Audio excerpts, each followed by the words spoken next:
नमस्ते, मैं राजपूत नेहा सिंह। मित्रों, यहाँ पर पुरुष तो बहुत सारे देखने को मिल रहे हैं, पर कंधों पर जो उनको सहारा देने वाली स्त्रियां भी यहाँ पर देखने को मिल रही हैं। पहले महिलाओं के लिए जोरदार तालियां बजाइए।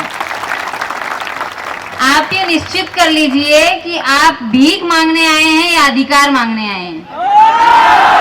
आप अधिकार मांगने आए हैं तो हम अधिकार लेकर रहेंगे। हम एक दिन इतिहास बन जाएंगे, पर जो भावी पीढ़ी है उनको हम ये जरूर बताएंगे कि हम आजादी की लड़ाई में तो नहीं थे, पर हमने अपनी अधिकार की लड़ाई लड़ ली।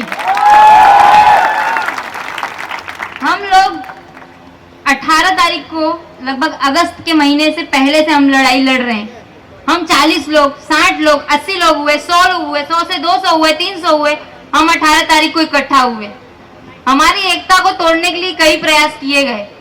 हम नवसारी गए। नवसारी पर मैंने आह्वान किया कि हम गांधीनगर से 40 लोग ही आए हैं, आप आइए, हमारा साथ दीजिए, और ये बात सच साबित हुई।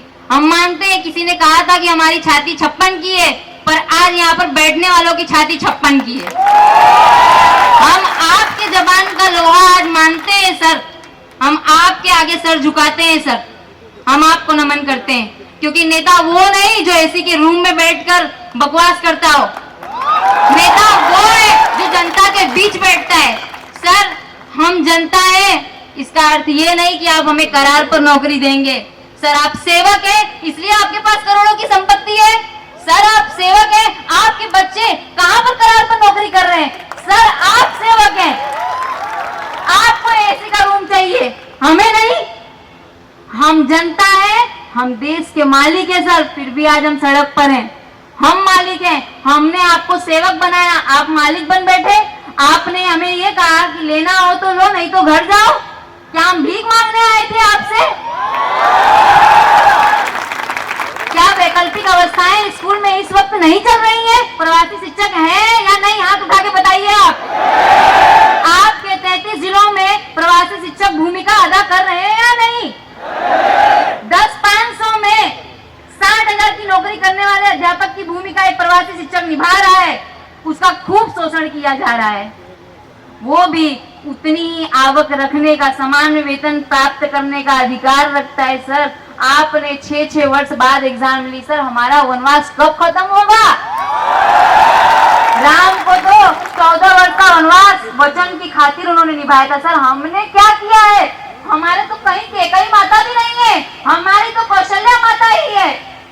हमें रोकती है यहाँ पर आने से। हम जब घर से बाहर निकलते हैं ना, तो मेरी माँ मुझे बोलती, नेहा किसी को कभी अशब्द मत बोलना। पर जिस मंत्री ने हमें कहा है ना कि घर चले जाओ, लेना हो तो लो, नहीं लेना, सर आपने अपने शिक्षा का प्रमाण तो दे दिया। हम शिक्षा के साथ संस्कार हम आपकी सभ्यता में ही बात करेंगे सर, क्योंकि ये हमारे संस्कार नहीं। शिक्षा के साथ साथ हमारे माँ बाप ने हमें संस्कार भी दिए। हम जब गांधीनगर में यही टी शर्ट पहन के सफाई कर रहे थे, तो एक पुलिसकर्मी ने कहा कि ये टी शर्ट उतार दो। एक व्यक्ति ने हमें कहा कि अग्निवीर का कुछ नहीं हुआ तो तुम्हारा क्या होगा। हमारा उत्साह तोड़ने के लिए कितने लोगों ने हमें कहा कि ये बस बंद करो। यहाँ तक कि टीवी चैनलों वालों ने भी हमें ये कह दिया कि आपके मुद्दे नहीं चलने वाले, आप घर बैठ जाओ। मैंने उस व्यक्ति को जवाब दिया कि अग्निवीर एक सिपाही था, उस सिपाही को तैयार करने वाला एक शिक्षक है, डॉक्टर को तैयार करने वाला एक शिक्षक है, पुलिसकर्मी को तैयार करने वाला एक शिक्षक है, एक नर्स को तैयार करने वाला एक शिक्षक है।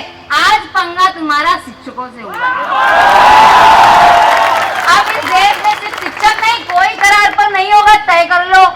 आपके बच्चे कभी ना कभी डॉक्टर बनेंगे, कभी ना कभी कोई आपका बच्चा अभियंता भी बनेगा, इंजीनियर बनेगा।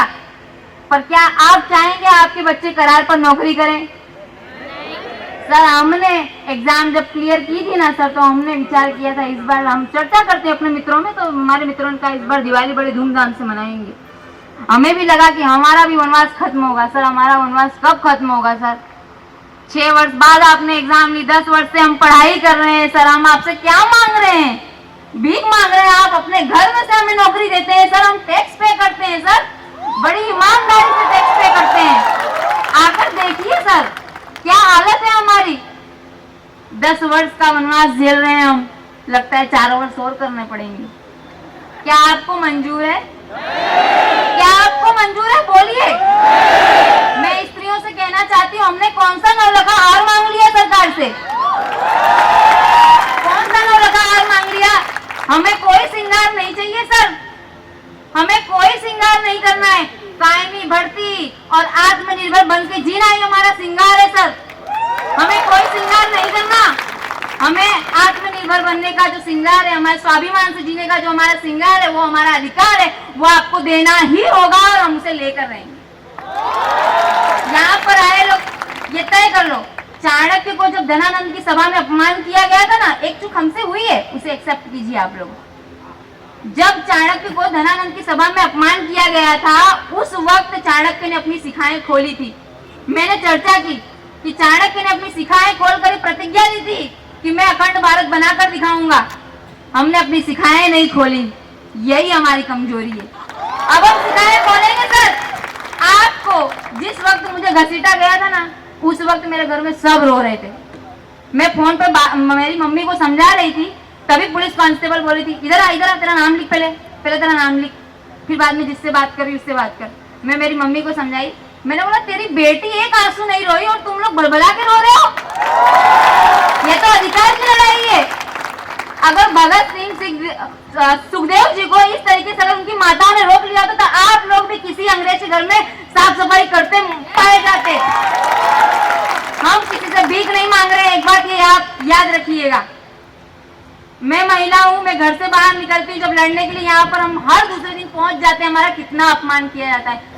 हम तो पुलिस कर्मियों ने जिन्होंने भी घसीटा है, हमारे साथ दुर्व्यवहार किया, हम फिर भी आपका सम्मान करते हैं सर, क्योंकि हम तो शिक्षा के साथ संस्कार वाले लोग हैं। हम आपका सम्मान करते हैं, हम आपको प्रेम करते हैं। आप हमें कितना भी मारिए, हम तो आपकी तरफ गुलाब का ही फूल आगे बढ़ाएंगे। एक बात याद रखिए, कीचड़ में कमल का खिलना उसका भाग्य हो सकता है। कीचड़ में कमल का खिलना भाग्य हो सकता है, पर उस बंजर जमीन में भी फूल को खिलाना मतलब शिक्षक को, ये साहस का काम है। आप लोग चाणक्य हैं, जो लोग घर में बैठकर सोच रहे हैं ना ये लोग लड़ रहे हैं, हमको भी मिल जाएगा। हमारी कोई बहुत अच्छी मेरिट नहीं है भैया, हम लोग भी सामान्य लोग ही हैं। बड़ी मेहनत की मेरे पापा ने, मिल मजदूर थे, आज प्यून है मेरे पापा। हमारा क्या भविष्य है? मैं कब उनको बोलूं कि पापा आप बैठ जाओ, मैं हूं कमाने के लिए, कब बोलूं मैं? पर ये सरकार बहरी हो गई है, सुनना नहीं चाहती। सर आपका अभिमान एक दिन जरूर टूटेगा। आप भी वोट मांगने हमारे घर आते हैं सर, और हम वोट देने बड़े सम्मान के साथ मथक पर जाकर वोट देते हैं। हम ये सोचते हैं कि आप हमारे लिए कल्याणकारी नीतियां बनाएंगे। आपने हमारा तो भोग कर लिया, शोषण कर लिया। 6 वर्ष तक जब एग्जाम नहीं आई ना, तो मेरे मन में ऐसा होता था कि मेरा भाग्य खराब है। मेरा भाग्य नहीं, सरकार खराब है।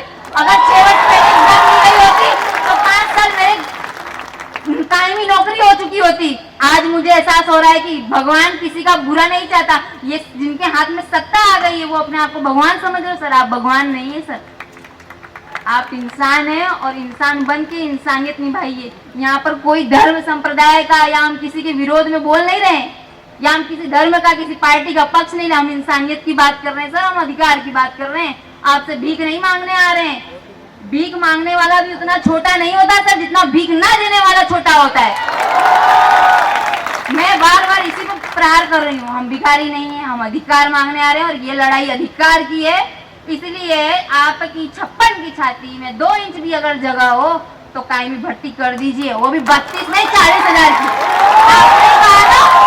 आपने कहा 40,000 फॉर्म भरे गए हैं, आपने कहा है मीडिया में 40,000 फॉर्म भरे गए हैं, बोलो बोला है कि नहीं? तो आपको 40,000 देनी पड़ेगी वैकेंसी को भी कायम, करार पर नहीं। इतना बेकरार करके आप करार पर नौकरी देंगे? नहीं चलेगा भैया ये सब, कहीं और ठेला लगाना अपना, हम भी बोल सकते हैं। एक बार बोलिए भारत माता की, भारत माता की। जिंदगी हर कदम एक नई जंग है, जीत जाएंगे हम, तू अगर संग है।